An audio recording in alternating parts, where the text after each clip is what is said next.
대통령부터 새로워지겠습니다.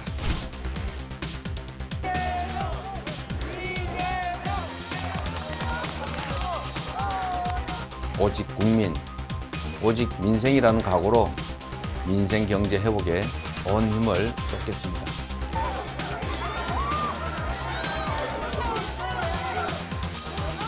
저부터 바꾸겠습니다. 우리 내부의 작은 차이를 갈등의 불씨가 아니라 통합의 에너지로 만들어냅시다.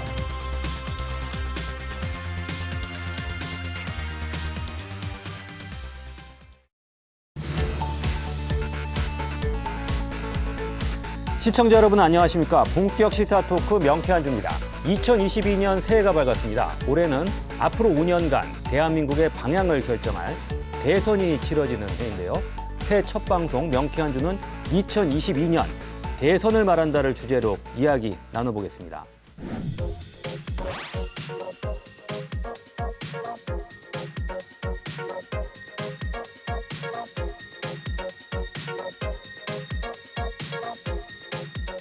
네, 대선에 대해 본격적으로 이야기하기에 앞서서 문재인 정부의 지난 5년 돌아보겠습니다.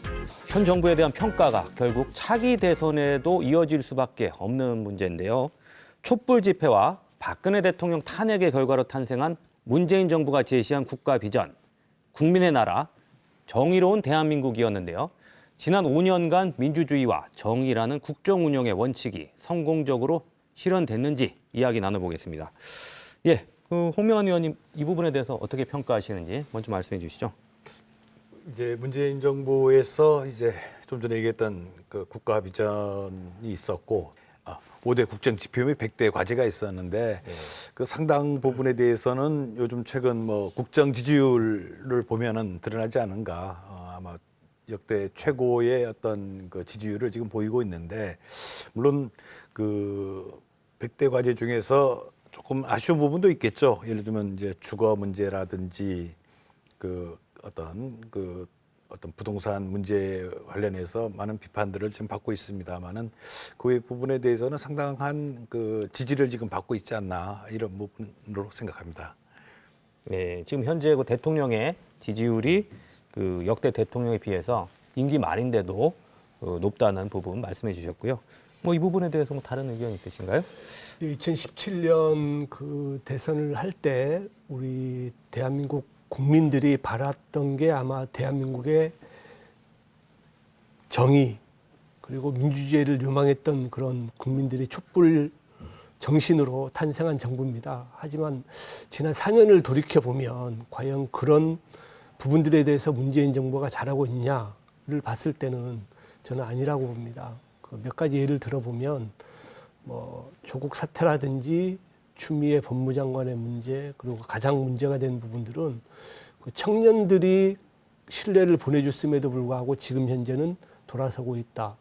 그 요인 중에 하나는 청년들의 일자리 문제도 그렇고 특히 최근에 가장 이슈가 되고 있는 부동산 문제만 보더라도 지난 4년 동안 우리 문재인 정부에서 이제 이 개념의 그 어찌 보면 상징으로 보여졌던 공정, 정의, 평등에 대해서 국민들이 이제는 좀 피로감이 있다 그렇게 말씀드리고 싶습니다.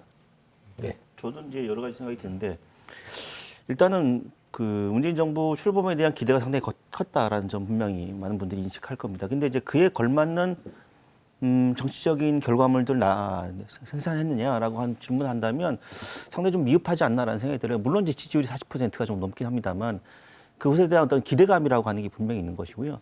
또 하나는 이번 그 문재인 정권이 들면서 정치가 굉장히 진영 간의 싸움을 다툼이 돼버렸어요. 그러니까 옳고 그름의 문제가 아니라 내 편, 내 편의 문제가 돼버린 거죠. 그러니까 아까 공정의 문제 말씀하셨는데 청년들이 왜 민주당에 실망했느냐?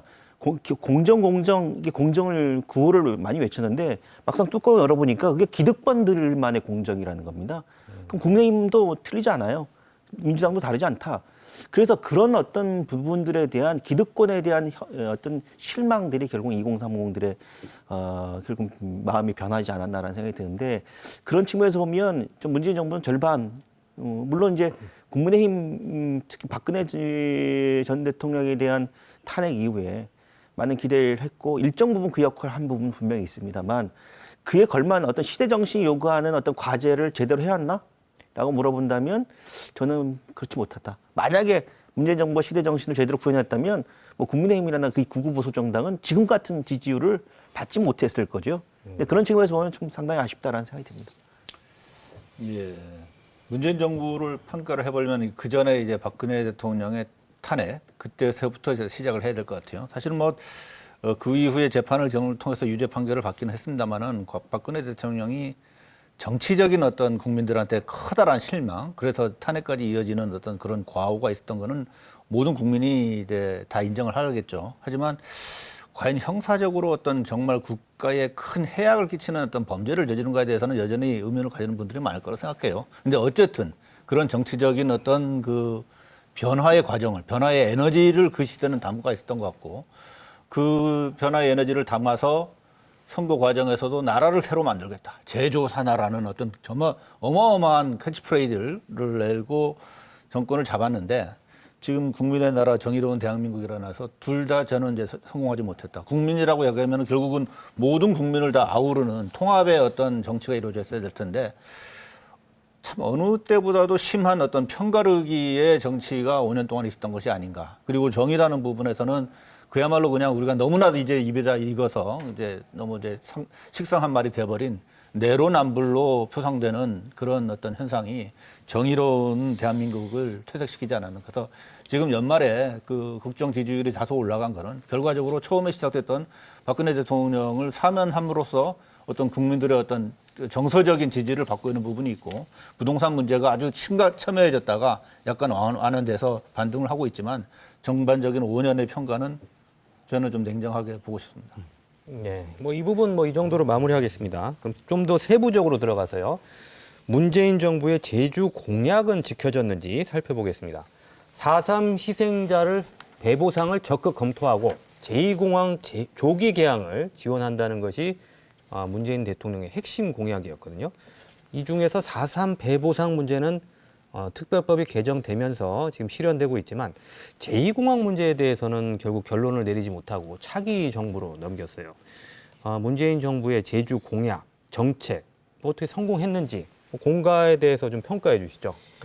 사실 그 문재인 정부가 뭐 제주도에 대한 공약들 여러 가지 했습니다. 그 중에 어찌 보면 지방 분권에 대한 특별자치도의 완성 아직도 미완의 단계고요. 오히려 제주도가 그동안 특별자치도라고 했던 여러 가지 부분에 대해서는 무늬만 특별자치도라는 그런 뭐 여러 가지 불만들도 있고요. 특히 제2공항과 관련해서는 우리 박근혜 대통령이 집권 당시에 2015년도에 이게 발표가 됐고요. 문재인 대통령 그 당시 후보죠. 후보께서도 이제 제2공항에 이제 조속한 그 문제 해결을 공약했음에도 불구하고 참 다음 정권으로 넘기는 그 자체가 참 우리 도민들에 대한 갈등, 그리고 도민들에 대한 갈등을 이제 여러 가지 문제를 제기함에 있어서 굉장히 좀 부정적인 측면이 있고요.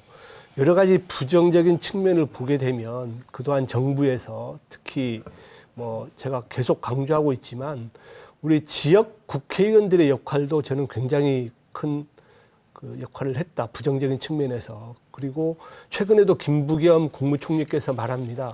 제2공항과 관련해서는 뭐 정부 입장에서는 할 수밖에 없다.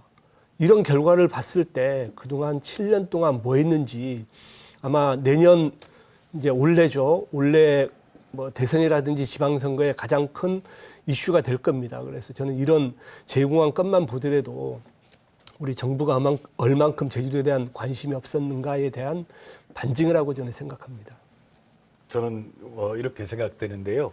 일단 그 국정을 이제 추진하게 되면은 그 크게 이제 국정 과제를 정하거든요. 예, 국정 과제를 정하는데 우리 제주와 관련된 여러 공약들이 있었습니다만 그 중에서 이제 크게 두 가지 아까 김홍옥 의원님께서 말씀하신 그 4.3 특별법 개정과 그다음에 특별자치도 부분에 대한 어떤 지원 강화 이 부분이 이제 크게 두 가지가 국정과제로 이제 들어갔고 포함이 돼서 4.3은 우리 도민들 잘 알다시피 상당 부분 진짜 물론 뭐 일부 미흡한 부분이 있습니다. 이거는 추가 보완들을 해나갈 거고 문재인 대통령의 어떤 전폭적인 어떤 의지가 관철이 돼서 소상특별법이 개정이 됐다라고 이렇게 생각이 되고요. 아쉬운 게 이제 특별자치도가 이제 국정과정에 포함이 됐음에도 우리가 6단계, 7단계 제도 개선을 했습니다. 이런 부분이 좀 됐는데 지금 우리 제주도 차원에서 국제자유도시라 이런 부분에서 근본적인 지금 문제들도 되고 있어서 조금 방향 전환까지 나오고 있는 상황에서 이 부분은 좀 이제 새롭게 가야 될 것 같고 또 아마 이제 우리 도민들이 관심이 많은 제2공항 부분인데 이 부분이 뭐 국정과제로서 포함되어 있지는 않습니다만은 그 애초에 공약에서 그렇게 얘기했죠. 절차적 투명성을 갖춘 다음에 제2공항을 추진해 나겠다 이렇게 했었고 그래서 이제 절차적 투명성을 이제 보장하는 차원에서 우리가 이제 타당성 재검토 용역도 했었고 그 다음에 도민 의견 수렴도 진행을 했습니다. 도민 의견 수렴 결과 그 상당 부분들이 또 도민이 반대 의견도 확인했고 또 청산 지역에서의 어떤 찬성 의견도 확인했고 그런 차원에서 국토부는 국토부 나름대로 역할을 한 것이고 이제 환경부는 이제 전략 환경 영향 평가에 대한 그 결과 그거에 따라 갖고 지금 그 진행을 지금 돼 있는 상태에서 나름대로 그 절차적 과정에 따라 갖고 진행되고 있지 않나. 물론 환경부가 2차례 보완이 됐음에도 불구하고 반려를 했다는 거는 이거는 제가 보기에는 좀 저 개인적으로는 뭐 부동이면 부동이지 이렇게 결정을 해버리면 될 일을 왜 그렇게 했는가는 좀 이기심이 있습니다만 나름대로 국가적 전체 차원에서는 국토부 역할, 환경부 역할 이런 것들을 전체적으로 청와대가 컨트롤 좀 조정을 잘 하고 있지 않나. 그러니까 그 부분을 제가 말씀드리고 싶은 게 뭐냐면 절차적 타당성에 대한 문제 솔직히 저도 인정합니다. 하지만 그 절차적 타당성에 대한 시점의 문제거든요. 임기 초기에 그런 부분들을 빨리 진행을 했어야 됨에도 불구하고 계속 차일피일 미뤄왔고요. 가장 중요한 부분은 아까 의원님 말씀하신 대로 정부에서 엇박자를 내고 있다는 거거든요.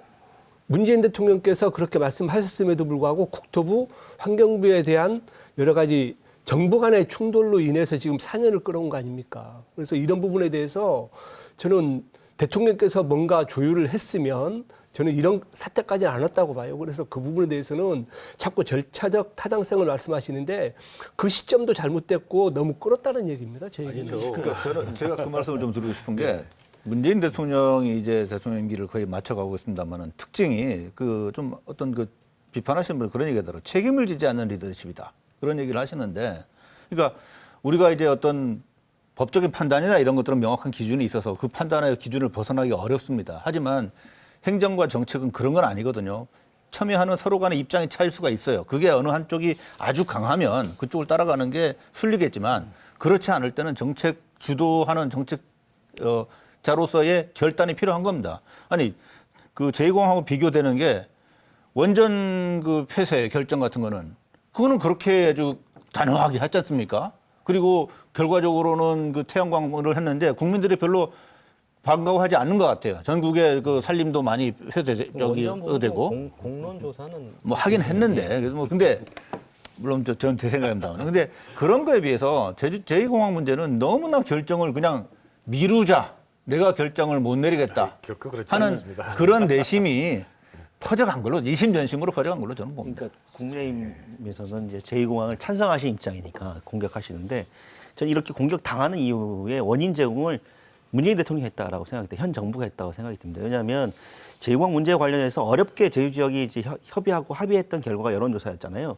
물론 이제 그 원희룡 도지사가 결국은 정상 추진 밝히면서 결국 이제 무용지물 됐지만.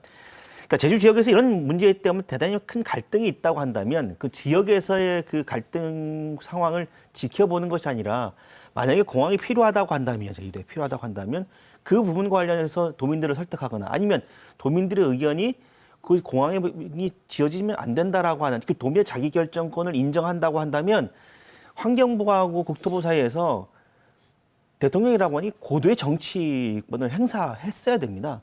아까 환경부하고 국토부는 입장이 다르죠. 그러니까 저는 정말 정치가 필요했어야 되는 부분들에 대해서 문재인 대통령이 특히 지역과 관련해서는 그 부분을 좀 방기했다. 그래서 상당히 좀 아쉽다라는 생각이 이 들고요. 부분에 대해서 조금만 코멘트 조금만 짧게 좀 이게 뭐 아주 중대한 문제여서 사실 2015년 우리가 제2공항을 도민 의견 아무런 도민 의견 수렴 없이 그대로 발표를 해버렸지 않습니까? 박근혜 정권 시절에 발표를 돼 있고 그 이후에 이것들을 이제 수습을 해나가는 과정인데 우리 제주도 최대의 갈등 현안으로 등장을 했고 그래서 우리가 이제 국토부가 참여한 타당성 검토를 용역을 또 진행을 했습니다. 이게 1년 가까이 했고 또 우리 다 아시다시피 우리 도민들 도민 의견 수렴하느라고 1년 넘게 수없이 이제 어렵게 도민 의견 수렴을 했고요.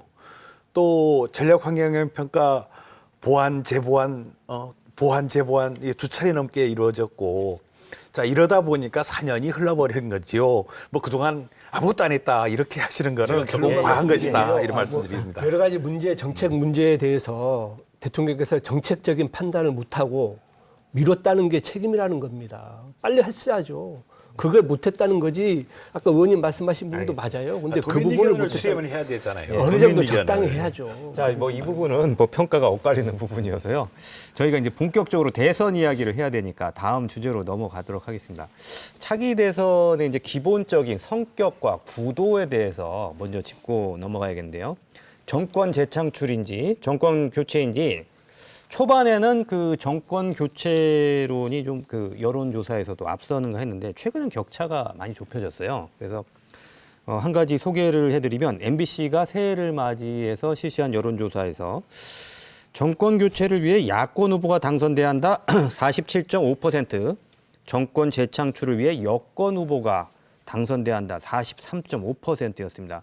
뭐 다른 조사들도 살펴보면 비슷한 경향인데요. 아직까지 그 정권 교체론이 여론조사에서 약간 우위를 보이고 있지만 최근에는 그 격차가 많이 줄어들었습니다. 그러면 그 민주당이 그 내세우는 정권 재창출론은 어떤 것인지 먼저 이 부분에 대해서 얘기 나눠보겠습니다. 그 먼저 홍명한 의원님께서 지금 현재 뭐 4기 민주정부를 수립한다고 민주당에서는 이야기하는데 이 정권 재창출 왜 필요한 건지 먼저 설명해 주시죠. 5년마다 정권은 바뀌는 거죠. 예, 정권은 바뀌는데 이제 우리 대한민국 사회의 어떤 큰 어떤 흐름이라면은 이제 민주화, 이제 평화를 주로 내세우는 이러한 어떤 어떤 민주당이라는 한 세력이 있었고 또 그 이전에 뭐 50여 년 이상 그 쭉 우리 한국 사회의 주류였던 어떻게 보면 이제 보수 우리 정치 세력이 있는데 저희들 이제 김대중, 노무현, 그다음 문재인 이러한 어떤 정책들을 이제 크게 이제 계승하면서 물론 그대로 하겠다는 건 아닙니다. 또 바꿀 거는 바꿔야겠죠. 바꾸는 거는 이제 바꾸어 나가면서 큰 흐름에 어떤 흐름을 계승해 나가는 어떤 민주정부를 수립해 나가겠다 이런 차원이 우리 정권 어떻게 보면 재창출해 나가는 그런 입장이라고 볼 수 있겠죠. 지금 이제 그 민주당의 어떤 이념이나 가치를 민주와 평화로 말씀하시고 그 야당을 이제 보수라는 단어로 서 이제 한쪽은 그냥 이렇게 내용을 넣고 한쪽 내용을 안 넣으셨어요. 그래서 좀 공정하지는 않은 것 같습니다. 그리고 그 정권 재창출, 뭐 사실 그러니까 비평하는 말이 돼서 좀 미안한 말이 되는데 그 민주평화의 어떤 가치를 유지하기 위해서 정권 재창출을 한다. 제가 볼 때는 너무 설득력이 약한 것 같습니다. 그렇다고 좀 보수 진영에서 아니면 야권 진영에서 민주화 평화를 부인하느냐 그건 아니거든요. 결국은 어떤 형태로 어떻게 우리가 지향하는 민주 그리고 평화를 이루어낼 것인가 그리고 또 국민을 어떻게 더 잘 살게 만들 것인가 하는 그 방법론의 차이인데 과연 지금 이 정부가 재창출을 지금의 민주인 정부의 리더십을 계속 연장하겠다라는 게 만일에 정권 재창출론의 기저라 그러면 그거는 정말 국민의 어떤 그 지지를 받기는 상당히 어려운 것이 아닌가. 차라리 이재명 후보가 얘기하던 간에 내가 대통령이 되는 것도 정권 교체다라고 솔직하게 얘기하시는 게 오히려 더 국민적인 공감을 받을지 않을까 생각이 다 있는 것 같습니다만. 김동연 박사님 이런 거죠. 어떠세요? 그러니까 국민들 입장에서 이게 여전히 문재인 정부에 대한 지지율이 40% 넘잖아요. 그 정권 재창출, 뭐 정권 교체에 대한 이렇게 여론이 이제 여러 가지 경합하고 있는 걸 보면 이런 것 같아요. 이렇게 보수를 지지하지 못하는, 특히 이제 국민의힘을 지지하지 못하는 분들은 국민의힘을 지지하자니 국민의힘이 좀 비겁하다는 겁니다. 왜냐하면 윤석열이라고 하는 정치 신인을 앉혀서 놓고 아무것도 모르는데 마치 박근혜 전 대통령처럼 이렇게 바지사장 흡사, 죄송한 말씀입니다. 바지사장 앉혀놓고 자기들이 권력을 행사하려는 거 아니냐라고 하는 의구심이 있는 거고 민주당이 표를 줄였더니 실력이 없는 거죠. 특히 이제 부동산이나 경제 문제에 대해서. 그래서 결국은 누가 돼야 되냐라는 고민할 때 이런 겁니다. 저는 아까도 말씀드렸지만 민주당이 실력이 좋았으면 국민의힘이 이렇게 많은 지지율을 얻지 못했을까요? 그러니까 민주당에게 다시 한번 정권을 주느냐 아니면 국민의힘이 그걸 다시 가져오느냐라고 하는 부분에 있어서 국민들이 지금 상당히 많은 아주 그 미미한 균형의 추를 지금 가지고 있다라고 생각이 드는데 그래서 민주당을 지지하시는 분들은 정권 재창출 동의하겠죠. 국민의힘 동의하시는 분들은 정권을 탈환해야 된다고 동의하지만 국민의힘이나 민주당을 지지하지 않는 많은 분들은 그 당이나 라고 생각할 겁니다. 그러니까 결국은 어떤 것이, 그러니까 그것이 자신의 어떤 개인적인 삶 또는 국가적인 문제, 미래의 문제에 있어서 그런 부분들은 누가 어느 정당이 더 잘 구현할 수 있는 실력이 갖춰질 수 있느냐라고 하는 부분들인 거지 그런 부분들에 대한 어떤 기대감이 예를 들면 정권 재창출이나 정권 교체라고 하는 그 지지율 격차에 그런 부분들이 좀 담겨져 있다 이렇게 해석하는 게 맞지 않을까라는 생각이 들어요. 예, 저는 그 정권 재창출, 정권 교체 이 부분에 대해서는 우리 국민들이 잘 알고 있을 겁니다. 어쨌든 지난 4년간의 평가를 이번 대선에 하는 게 정권 교체가 되든 재창출이 되든 해야 됩니다. 저는 단적인 예로 2020년도에 이해찬 그 당시 당대표께서 뭐라고 말씀하셨냐면 20년 동안 정권을 우리가 가져가야 된다. 오만방자한 말씀을 하셨습니다. 그 다음에 4.7 재보궐선거에서 결과가 어땠습니까? 서울, 부산 민주당 참패했죠. 이런 오만방자한 생각들이 있어서 아까도 여러분들 말씀하셨지만 지난 4년 동안 문재인 정부에서 한 거 기억에 나는 게 없습니다. 대북 정책 나름대로 초창기에 반짝 이슈가 됐지만 지금 흐지부지 돼 있죠. 지금 국가부채 어떻습니까? 문재인 정부가 집권하기 전에 국가부채가 6,600조였습니다. 660조죠. 근데 지금은 64%가 늘어난 올해 부채가 1,070조가 넘어갑니다. 부동산 경기 어렵죠. 이런 차원에서 민주당에서 말하는 정권 재창출 저는 아니라고 봅니다. 오죽했으면 최근에 송영길 당대표라든지 조응천 의원, 아까 우리 현덕규 의원님께서도 말씀하셨지만 말들이 정권 재창출해서 뭔가 안 먹히니까 이제는 정권 교체라고 말하고 있습니다. 이런 아이러니가 어디 있습니까? 이게 현 정부의 실정이고 민주당의 실정입니다. 예. 그러니까 이제 국민들 입장에서는 정권 재창, 정권 교체 아니라 시대를 바꿔야 된다고 생각하는 부분들이 많아요. 근데 이 두 정당이 싸우는 걸 보니 이게 가지고 되겠냐라는 부분들이 있어서 좀 그런 부분들에 대한 고민들을 좀 두 정당이 좀 해주셔야 되지 않을까라는 생각이 들어요. 2달 정도 지난 시점을 보면은 이제 용어의 문제가 있겠습니다만 어쨌든 교체 여론이 압도적이었죠. 그거는 사실은 그 밑바닥에는 여전히 깔려 있다고 봅니다. 다만 그 교체의 주자인 후보의 어떤 자질 문제가 좀 부각이 되다 보니까 그 부분이 조금 이렇게 좁혀진 부분은 분명히 있는 것 같아요. 근데 여전히 대세에 있어서 그러면 현 정부가 대통령 잔임제라는 제도 때문에 연임을 못하니까 그 정치적인 후계자를 대통령으로 뽑아서 정권을 계속 단임하게 하자라는 게 과연 국민들의 여론이냐. 저는 절대 그거는 아니라고 생각합니다. 자, 정당의 개념에서는 이제 정권이 연장이냐 이런 측면이 되겠지만은 실질적으로는 이제 후보 입장에서 보면은 어떤 시기든 5년마다 바뀌는 거거든요.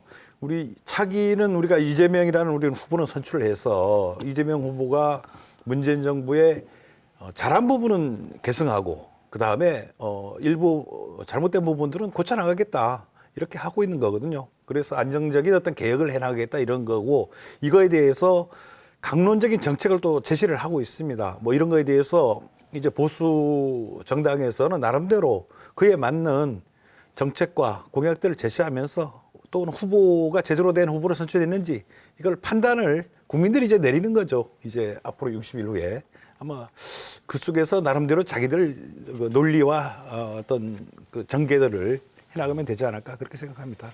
김한국 의원님 또 얘기하실 부분이 있으니까 제가 이거 나눠서 얘기하려고 했더니 다 한꺼번에 얘기해도 될 것 같아요. 그래서 정권 교체론에 대해서도 간략하게 설명해 주시고. 정권 교체든 정권 재창출이든 가야 되는 게 맞습니다. 대한민국 정치사가 그렇게 녹록치는 않습니다. 그럼에도 불구하고 지금 정권 교체론이 계속 대두돼 왔고 지금 정권 유지 관련해서 지금 한 40여 프로의 그 여론이 나오는데요. 저는 이 자체가 문재인 정부가 취임했을 때 당선했던 그 프로테이지하고 저는 비슷하다고 보거든요. 결론적으로 말씀드리면 정권 교체든 정권 재창출이든 아까 우리 김동연 박사님 말씀하셨지만 국민들이 원하는 게 지금은 정권 교체입니다. 그래서 이런 부분에 대해서 뭐 인물이 중요한 건 아니지만 물론 정책 중요합니다. 근데 흐름은 이번만큼은 바꿔야 되겠다는 게 국민들의 여론이라고 저는 생각합니다. 제가 한 말씀을 드리면 과거에 이렇게 정권의 이제 주기를 보면 뭐 아주 멀리 갈 거 없이 이제 김대중 대통령 이후를 보면 김대중 대통령 이후에 이제 노무현 대통령이 당선되셨죠. 그 당시에 그러면 김대중 대통령의 정책에 대해서 국민들이 이 정부가 너무 못했으니까 새로운 정부로 교체해야 되겠느냐, 그게 그렇게 강하지는 않았다고 봐요. 그러다 보니까 그 이회창 후보라는 또 걸출한 또 야권의 후보가 있었습니다만은 또 노무현 후보라는 또 스타가 탄생하면서 대통령 이제 바톤을 이어받았죠. 근데 사실은 노무현 대통령은 기대를 많이 가졌지만 정권 말기에 가서는 상당히 비판을 많이 이제 받았습니다. 이게 뭐만 되면 이게 다 모두 노무현 탓이다 하는 얘기가 사람들 입길에 오르내릴 정도가 됐는데, 그러다 보니까 자연스럽게 정부가 교체가 된 거예요. 그리고 나서는 이제 이명박 대통령이 정부가 되고, 근데 이명박 대통령도 그렇게 잘했다고 볼 수는 없지만 결정적인 실수는 하지는 않았던 것 같아요. 그래서 그 사이에 이제 어쨌든 박근혜 대통령까지 갔는데, 박근혜 대통령 결과적으로 이제 국정농단이라는 그런 사태 속에서 탄핵까지 갔지 않습니까? 그러면 지금 아까 계속 얘기했던 문재인 정부의 4년 평가, 이제 앞으로 이제 5년 평가를 했을 때 과연 국민들이 이 정부의 정책이나 지속되기를 원하는가?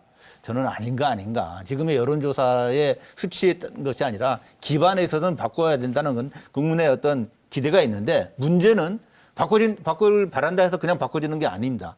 후보를 통해서 바꿔야 되는 거니까 과연 그 후보가 바꿔낼 만한 힘이 있는가 하는 이런 부분이 또 문제가 될 수밖에 없는 거죠.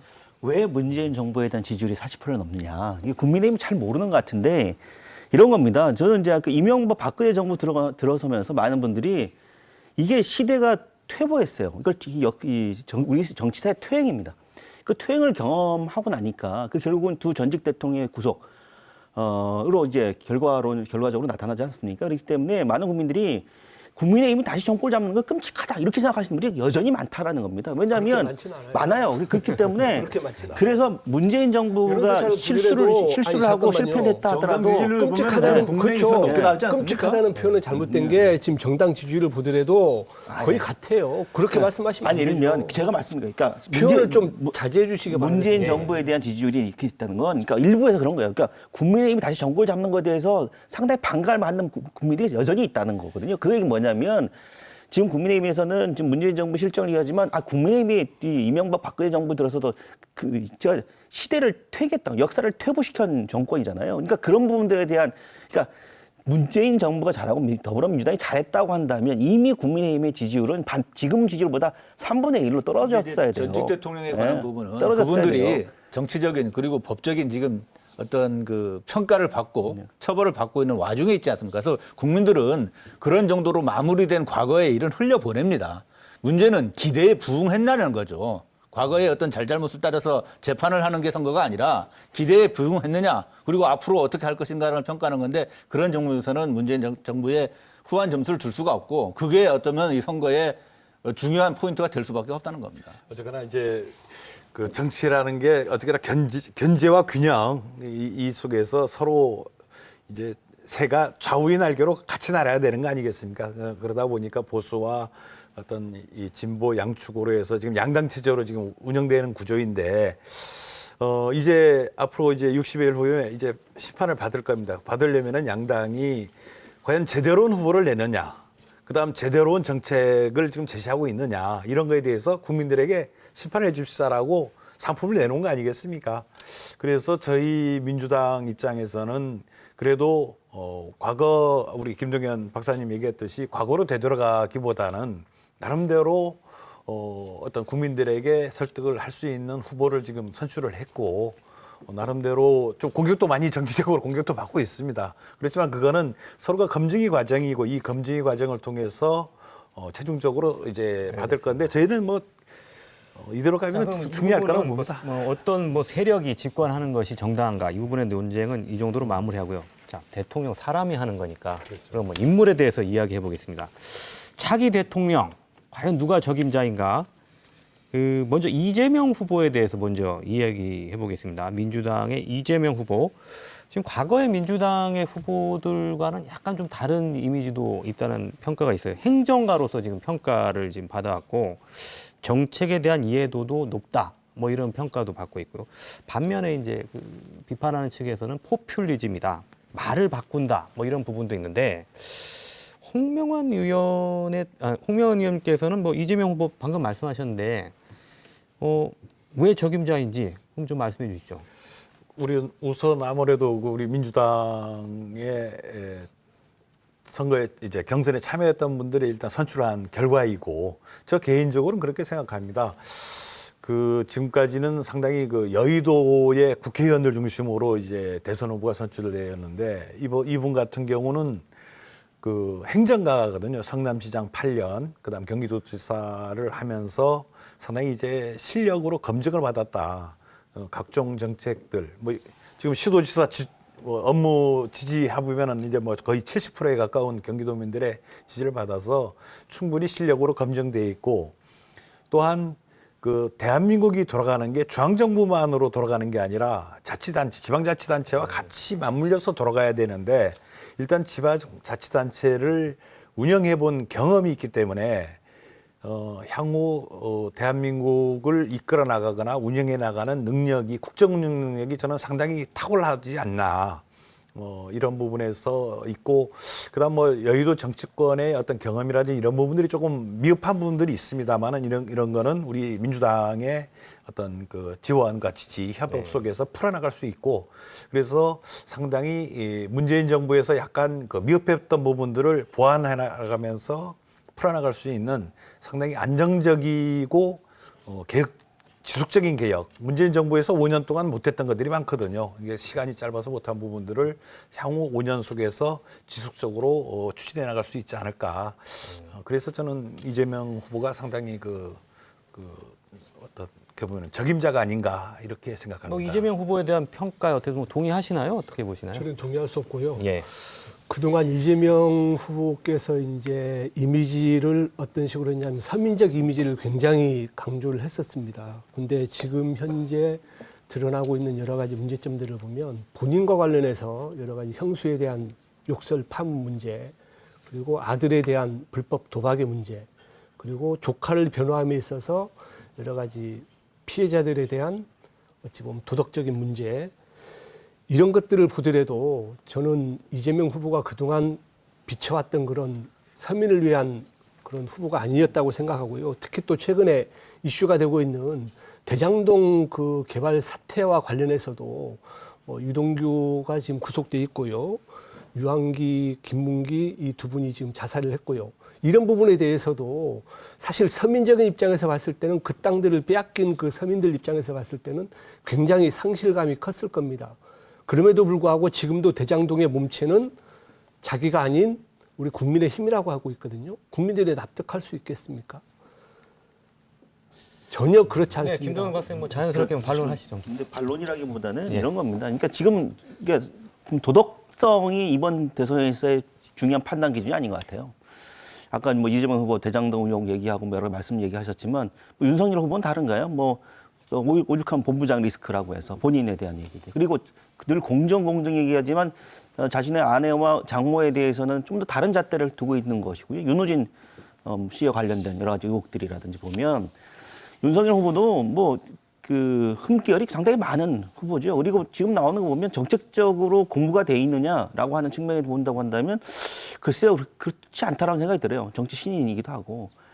그리고 이제 검찰총장 출신이 정치에 직접 입문하는 그 자체에 대해서도 상당히 지금 우리의 목소리가 상당히 높기 때문에 그러니까 이런 겁니다. 그러니까 지금 조선 역대 비호감 대선이라고 얘기를 하잖아요. 그러니까 그 얘기 뭐냐면 그런 거예요. 그러니까 현덕규 변호사님이나 김한기 의원님이나 국민의힘을 지지하시니까 윤석열 후보를 옹호하시는 발언 하시겠지만 가끔씩 이렇게까지 해야 돼라고 생각이 들 때도 있으실 것 같고 홍명환 의원도 마찬가지일 거예요. 그러니까 그 얘기 뭐냐면 지금 국민들 입장에서는 두 명의 후보 중에 누군가를 좋아서 선택하는 것보다는 누군가가 싫어서 차악을 선택해야 되는 경우들이 생긴다. 그러면 그게 뭐냐면 저는 이런 부분들에서 두 정당이 그러면 미래에 대한 어떤 비전, 새로운 비전들을 만들어가고 합의를 이끌어가는 대상이 됐으면 좋겠는데 지금 현재 구도로 보면 그렇지는 않을 것 같고요.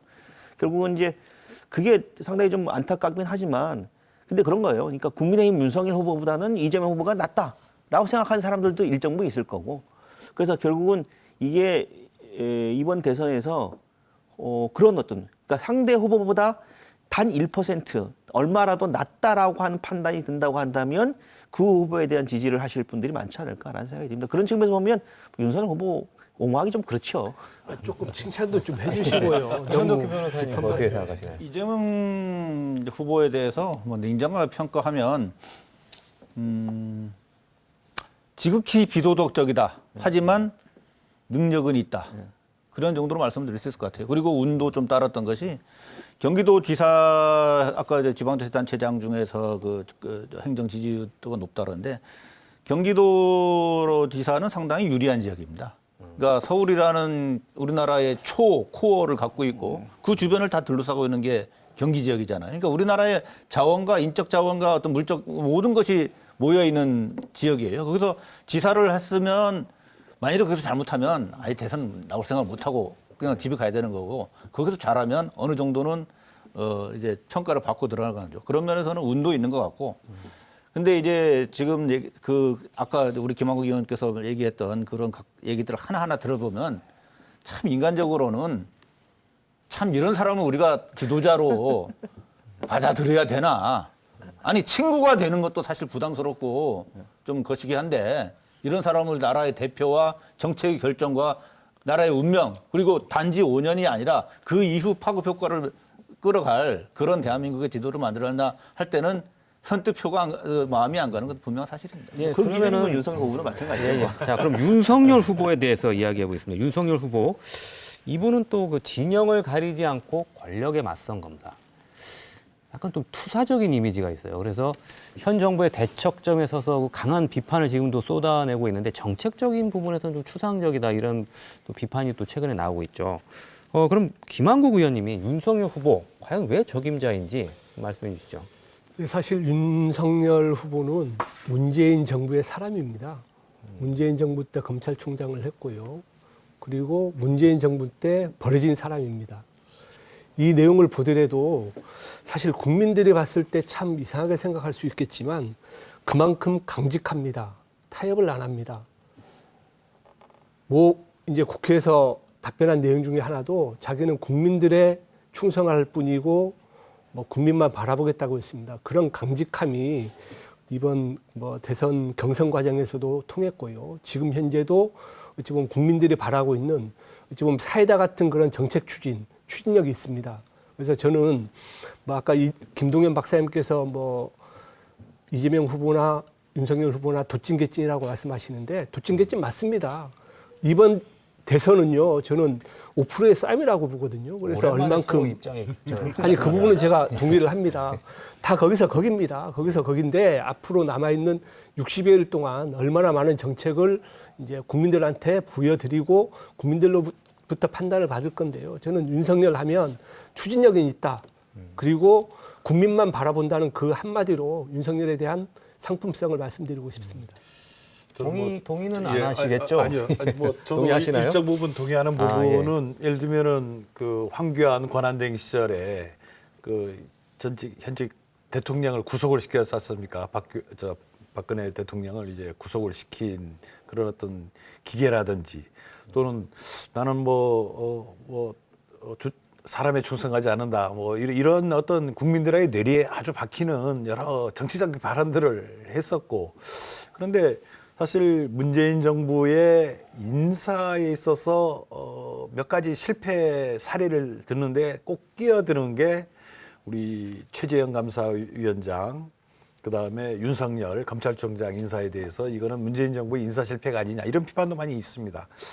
아무튼 윤석열 총장이 사실은 검찰을 주의자로서 우리가 권력기관 개혁을 지금 시도하다가 강하게 반발을 하면서 어떻게 보면 이제 문재인 정부가 또 자기가 임명해준 문재인 정부와 이제 대척점을 하는 이렇게 하다 보니까 불과 몇 달 만에 검찰을 관두고 나와서 야권의 대선 후보가 되는 이 참 어떻게 보면 이게 황당한 경우가 지금 발생이 됐는데 저는 이게 왜 황당하냐면은 저도 이제 정치 한 20여 년 지금 해오면서 도의원 지금 하고 있습니다만 상당한 검증이 좀 필요한데 사실 검찰 사무라는 게 국가 사무의 1, 2%에 불과한 국정이라는 건 상당히 종합적이고 포괄적으로 봐야 되는데 과연 윤석열 총장이 이런 어떤 종합적인 이런 시각을 과연 겸비하고 있느냐.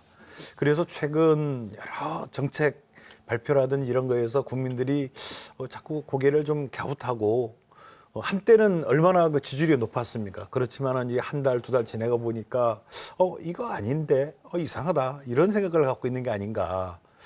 저는 좀 이런 부분들은 앞으로 한 달 정도 이제 한두 달 남아 있으니까 결국 국민들이 판단하겠죠. 예, 말씀하시죠. 저는 이제 윤석열 후보가 이제 전직 검찰총장이시죠. 그 어떻게 해서 정치적으로 이렇게 부각이 됐고 부상을 했느냐 하는 과정을 생각하면 결국 문재인 정부의 반면 교사라고 봅니다. 국민과 정의로운 대한민국이라고 했는데 그 정의로운 대한민국에서 우리가 가장 국가 기능 중에 법과 정의라 생각할 때 먼저 떠오르는 게 뭡니까? 형사법이고 최종적으로 법원에서 재판을 합니다마는 검찰이 수사와 기소를 하지 않으면 재판에 갈 수가 없는 거죠. 그러니까 어찌 보면은 국가 기능 중에서 가장 법과 정의를 최일선에서 실현하는 조직과 그 인사들이 검찰 조직인데 아까 우리 이제 홍 의원님께서는 두 사람의 인사가 가장 실패한 인사라고 봅니다. 제가 볼 때는 가장 성공한 인사 중에 하나였다고 보고 다만 그것이 정부의 치부를 위해 정권의 치부를 향해서 그 칼끝이 겨눠지니까 결국 그 어떤 파장적인 이 관계에서 보면은 실패한 거로 보는 거죠. 그래서 그런 어떤 평가 때문에 단기간에 그 부상을 했던 건데 정치는 사실은 이제 이 법과 정의만 갖고 되는 건 아니거든요. 국민들의 마음을 얻어야 되고 마음을 얻으려면 소통을 잘해야 되고 또 소통을 잘해야 될 뿐만 아니라 미래에 관한 이제 비전을 제대로 보여주고 그러면 또 내용을 알아야 되고 하는 것인데 그런 부분에서 윤석열 그 전직 검찰총장님이 정치인으로 저는 변신하는 과정에는 시간이 많이 좀 부족한 부분이 있는 것 같다. 그래서 한때 많이 올랐던 이제 지지율이 좀 떨어져 있긴 하는데 나머지 기간 동안에 과연 어떤 변화된 모습을 보일 수 있느냐 이거에 어떤 또 방향이 정해지지 않을까 하는 생각합니다. 딱 두 가지만 말씀드릴게요. 아까 사법정의 말씀하셨는데 재판정 안에서 이루어지는 정의는 최소한의 정의죠. 네, 그렇다는 점 말씀드리고 두 번째는 윤석열 후보는 이게 이런 거죠. 정치라고 하는 건 대화 타협입니다. 그러니까 김한국 의원님과 저하고 제2공항 문제에 대해서는 의견이 다르지만 대화하고 토론하고 할 수 있죠. 이게 정치는 그런 거거든요. 생각이 다른 사람들하고 늘 토론해야 됩니다. 설득도 해야 되고요. 근데 윤석열 후보는 자신과 정치적 입장이 다른 사람들을 피의자로 보고 있는 것 같아요. 피의자하고는 토론할 필요 없죠. 대화할 이유도 없지 않습니까? 그러니까 그렇게 해서 그래서 저는 기본적으로 윤석열 후보는 정치를 하면 안 되는 사람이라고 생각해요. 그러니까 상대를 확정적 범죄자로 규정하는 순간 그 사람하고 무슨 토론이 됩니까? 전 그래서 물론 이제 그 윤석열이라는 한 이 검사가 대선 후보가 되는 과정에 민주당의 책임이 상당히 크다라고 생각하지만 또 한편으로는 이 국민의힘이 상당히 비겁하다. 아무것도 모르는 사람 이렇게 바지 사장 앉혀놓고 이렇게 하는 것이라고 한다면 저는 국민의힘도 좀 더 많은 설득이 좀 필요하지 않을까라는 생각이 들어서. 근데 그거는 아무것도 모르는 사람이라는 거는 지나친 말씀이신 것 같아요. 네. 그분도 이제 인생을 살아온 연륜이 있고 그 이제 검찰이라는 검사로서는 경륜이 있죠. 조직에서 근데 국가 경영이라고 수십 하는 년을 이제 봉직을 했던 분인데. 국가 경영이라는 게 아까 말씀드린 사법정의라는 건 최소한의 정의예요. 근데 뭐 어차피 정치라는 것이 모든 분야를 다 알아서 하는 건 아니거든요. 모르면 배워야 되는데. 그런데 그러면 마지막으로 지금 이 부분 이제 그 마지막 질문 드리겠습니다. 결국 국민들의 선택이니까요. 선택이니까 최근에 그 여론조사 추이 여러 매체에서도 소개가 됐습니다만 MBC가 새해를 맞아 실시한 여론조사에서도 보면 이재명 후보가 38.5%, 윤석열 후보 28.4%, 심상정 4%, 안철수 8.4%. 이재명 후보가 최근에 오차 범위 밖으로 지금 우세하다는 조사들이 지금 많이 나오고 있고요. 그래서 현재 판세에 대해서 어떻게 보시는지 또 앞으로 어떤 변수가 있을 거라고 보시는지 마지막으로 짧게 한 번씩 말씀해 주시죠. 예, 저 먼저 좀 말씀드리겠습니다. 그 윤석열 후보의 여론조사 추이를 보면 이거 MBC 통계입니다. 그 후보가 됐던 11월 초순에 39% 해서 이재명 후보를 한 7% 앞섰습니다. 근데 아까 얘기한 대로 최근에 이제 이재명 후보보다 거의 10% 가까이 떨어졌는데 저는 이 내용에 대해서 저희 국민의힘에서 많이 고민해야 될 부분이 이번 그 여론조사 통계를 보면 그 20대에서는 그나마 좀 낮습니다. 근데 30대, 40대에서 정당 지지도를 보더라도 민주당하고 저희하고 거의 두세 배가 차이가 납니다. 그리고 후보 지지 면에서도 봤을 때 특히 30대, 40대 같은 경우는요. 뭐 예를 들어 30대 같은 경우는 어찌 보면 한 3배 정도가 차이가 납니다. 그래서 결론적으로 말씀드리면 이번 이 여론조사와 관련해서는 20, 30대, 40대까지의 그 여론 흐름이 심각하다. 그래서 최근에 이제 저희 국민의힘에서도 이 부분에 대한 이제 준비를 하고 있다고 생각하고 있고 젊은 층에 대한 정책 그리고 젊은 층에 대한 우리 여론 흡수를 가장 중요한 이슈로 저는 보고 있습니다. 예. 뭐 저는 뭐 이제 전국적인 거는 이제 여론조사에 많이 지금 방송에 보도가 되어 있어 그런데 저는 이제 우리 도민들의 그 민심 이게 좀 관심이 많은데요. 우리 도민들 같은 경우는 제주도민들은 여전히 뭐 그 어떻게 보면 전국의 어떻게 뭐 바로메타 같은 그런 곳인데 최근 어느 모 방송사에서 그 여론조사 제주도민 여론조사가 발표가 됐더라고요. 여기서도 이제 이재명 후보가 좀 이제 좀 높게 오차범위 바깥으로 이제 나오는 그런 조사를 보고 그러는데 아마 왜 이런 결과가 나오는가? 아마 그동안 우리 국민들이 판단할 수 있는 도민들이 판단할 수 있는 시간이 조금은 이제 하다 보니까 이제 사람이 진면목을 지금 보게 되지 않았나. 특히 국정 운영을 과연 제대로 할 수 있는가. 그다음 뭐 후보자의 검증, 후보자의 어떤 도덕성, 그다음에 정책 이런 것들 여러 가지 보지만은 그래도 국민들이 가장 많이 보는 거는 국정 운영. 과연 이 대한민국을 이 사람이 제대로 이끌어갈 수 있겠는가, 그런 능력이 있는가, 이런 부분을 좀 주의하게 지금 보고 있지 않는가 이렇게 생각이 들고요. 우리 민주당의 뭐 이재명 후보도 나름대로 이 현재의 여론 지시라는 거는 여론이는 항상 변하는 것이고 이게 윤석열 후보가 지지율이 떨어졌지 이게 우리한테 오는 건 아니지 않냐라는 어떤 그런 조심성을 지금 표하고 있어서 앞으로 60일 정도 되는 이 과정에서 우리 정책이나 우리 어떤 비전들을 잘 알려내고 국민들이 어떤 그 선명한 선택을 기다리는 그런 어떤 자체로 나가면은 저희들은 뭐 그렇게 크게 부정적으로 보지는 않습니다. 뭐 충분히 승리할 수 있지 않을까 이렇게 생각하고 있습니다. 예. 예. 저는 아까도 초반에 말씀했습니다만은 이제 정권 교체냐, 정권 재창출이냐 그런 얘기가 있었지 않습니까? 우리 여전히 국민들의 현재로도 여론조사에 나오는 것도 그렇고 그 정권 교체에 관한 어떤 여망, 희망이 있다고 보여집니다. 근데 이제 그러면 정치인들은 그 희망을 제대로 담아내고 있는가? 못 담고 있다면 왜 못 담고 있는가?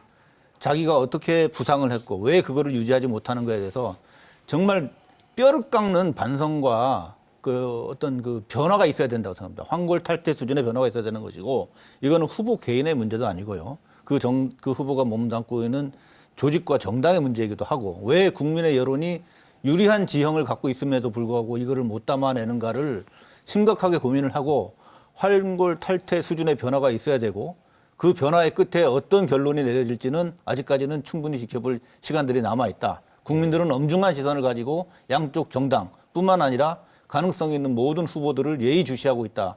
이렇게 말씀드리고 싶습니다. 뭐 축구로 따지면 한 전반, 중반 지났는데 뭐 상대방 실책골로 지금 1대0으로 앞서는 거라고 생각 들어요. 그런데 후반전 남아 있고요. 전반전도 아직 안 끝났습니다. 아주 이해가 빨리. 예, 아직 끝나지 않았습니다. 그래서 더불어민주당 너무 안심하지 마시라. 그리고 국민의힘도 아직 기회는 있다. 다만 이게 어찌됐든 이 두 정당의 결집이 새 결집이 막판에 이어지기 때문에 한 5% 정도의 차이가 나지 않을까라는 생각이 듭니다. 예. 구정 민심까지는 한번 봐야겠죠. 알겠습니다. 자, 명쾌한 주 오늘은 2022 대선을 말한다를 주제로 이야기 나눠봤습니다. 아직까지 대선 후보들의 제주 공약과 정책이 뚜렷하게 드러나지 않아서 살펴보지 못한 점은 아쉽습니다. 늦은 시간까지 시청해 주셔서 고맙습니다. 시청자 여러분, 새해 복 많이 받으십시오.